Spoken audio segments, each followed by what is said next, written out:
Welcome back. Now the pendant that's said to be good for your health. Its makers claim it can protect Londoners from electromagnetic radiation given out by machines in the office and the home, everything from computers and mobile phones to toasters and televisions. The result is said to be less fatigue and more energy. Our health correspondent Liz Wickham has put it to the test. The human body, like all living things, has an electromagnetic frequency. Cells in the brain, for example, communicate electronically.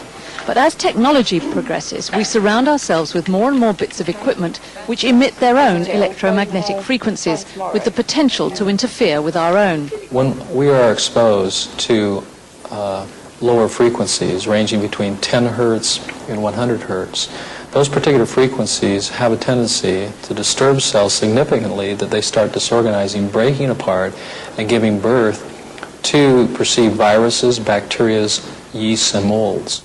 A new invention called the Q-Link, a pendant consisting of a cell, a circuit board and a copper coil, claims to help us fight the effect of interference from outside electromagnetic forces by reinforcing our own signal.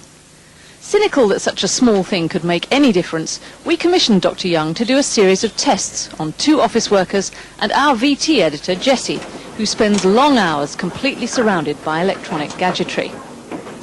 After a weekend away from equipment, Jessie's blood was tested. She'd had a sleepless night and was suffering headaches. Then, after a day in the edit suite, it was tested again.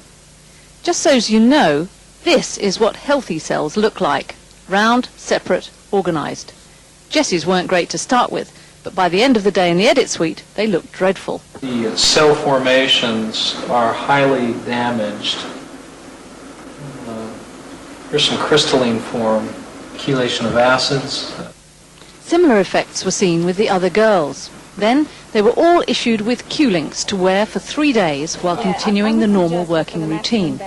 After that, Dr. Young tested the blood again. The difference was remarkable.